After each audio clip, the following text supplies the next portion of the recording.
Praise the lord. యేసునామ స్మరణ అనే ఉదయకాల కార్యక్రమానికి మీ అందరికీ ఆహ్వానమండి. బాగున్నారా? ఈ ఉదయకాలం ఎలా ఉన్నారు? దేవుని యొక్క వాగ్దానం ఏంటి అని ఎదురు చూస్తూ టీవీ కానీ ఫోన్ కానీ ఆన్ చేసుకుని పెట్టుకున్నారని నమ్మొచ్చున్నాను. ఖచ్చితంగా దేవుడు మాట్లాడతారు. ఈరోజు వాగ్దానం యెహోషువ గ్రంథము 23:14 మీ దేవుడైన యెహోవా మీ విషయమై సెలవిచ్చిన మంచి మాటలన్నిటిలో ఒకటైనను తప్పి ఉండలేదని మీరు అనుభవపూర్వకంగా ఎరుగుదురు. అవి అన్నీ మీకు కలిగిన వాటిలో ఒక్కటైనను తప్పి ఉండలేదు. Not a single one. దేవుడు మీ కొరకు చెప్పిన చేసిన ప్రతి ఒక్క మంచి మాట, ప్రతి ఒక్క మంచి వాగ్దానము ఆయన చేసి తీరుతాడు. చెప్పిందంతా కూడా నెరవేరుస్తాడు. ఆయన మాట ఇచ్చి తప్పేవాడు కాడు. ముఖ్యంగా ఈ మాట నాకు చాలా నచ్చింది. ఏంటంటే, మీ విషయమై సెలవిచ్చిన మంచి మాటలు ఒకటైనను తప్పి ఉండలేదు. అంటే దేవుడు మన విషయమై కొన్ని మాటలు పలుకుతూ ఉంటాడు. వాటిలో మంచి మాటలను నెరవేరుస్తాడు. అలాగే ఒకవేళ ఏదైనా కీడు లేక ఏ విషయంలో అయినా కోపం వస్తే ఆ మాటను రద్దుపరుస్తాడు. కానీ మంచి మాటలన్నీ కూడా ఆయన నెరవేరుస్తాడు. ఈరోజు నీ విషయంలో కూడా దేవుడు ఎప్పుడో చెప్పిన వాగ్దానము నీకు నెరవేరుస్తాడు. నీవు ఏ పాపం చేసినా, నువ్వు ఏ స్థితిలో ఉన్నా కూడా దేవుడు నమ్మదగినవాడు. ఆయన మాట ఇస్తే ఆయన మాటను రద్దుపరచువారు లేరు. ఆయన పెదవుల గుండా బయలు వెళ్ళిన మాట మార్చరు అని 89వ కీర్తన మనం చూస్తూ ఉన్నాం. నీ విషయమై దేవుడు ఒక వాగ్దానం చేస్తున్నాడు. మంచి వాగ్దానం చేస్తున్నాడు. ఆ వాగ్దానం తప్పక నెరవేరుస్తాడు. He is a God who fulfils his word. ఆయన వర్డ్కి అంత శక్తి ఉంది. ఆయన మాటకు అంత శక్తి ఉంది. ఎందుకంటే ఆయన చెప్పింది చేస్తాడు. మనల్ని కూడా అదే ఎక్స్పెక్ట్ చేస్తూ ఉంటాడు. మనం ఏదైతే ప్రామిస్ చేస్తామో, ఏదైతే వాగ్దానం చేస్తామో, లేక ఏదైతే మొక్కుకుంటామో మన నుండి దేవుడు ఎక్స్పెక్ట్ చేస్తాడు ఏంటంటే, మనం కూడా మాట తప్పకుండా జరిగించాలని.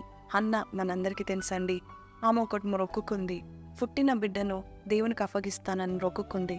ఆమె చేసింది. దేవుడు ఆమెను మొక్కుకున్నది చేసినందుకు దేవుడు ఆమె బట్టి సమయాన్ని గొప్ప దైవజనుడిగా వాడుకున్నాడండి. చూడండి, మనము ఏదైతే మొక్కుబడి చేస్తామో దేవుడు అది జ్ఞాపకం ఉంచుకుంటాడంట. Whatever you promise, God remembers it. అందుకనే దేవుడు అంటాడు, నీవు అవును లేక కాదు అని చెప్పు, కానీ నీవు తొందరపడి మొక్కుకోకు అని దేవుడు చెప్తాడు. ఎందుకంటే దేవుని దృష్టిలో అది జ్ఞాపకం ఉంటుంది. మన విషయంలో దేవుడు ఏదైతే చెప్పి ఉన్నాడో మనమైనా మర్చిపోతాం, కానీ ఆయన జ్ఞాపకం ఉండి చేసి తీరుతూ ఉంటాడు.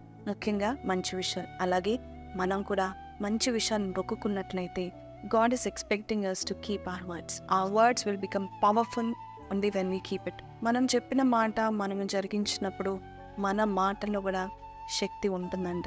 దేవుని యొక్క శక్తి మన మీద ఉండాలంటే మనము మాట ఇస్తే తప్పకుండా ఉండాలి. అంతేకాదు, ఈ వాగ్దానంలో మనల్ని ఎప్పుడు జ్ఞాపకం చేసుకున్నది, నీ విషయంలో దేవుడు ఈ మంచి మాట చెప్పాడు, అవన్నీ కూడా ఆయన నెరవేరుస్తాడు.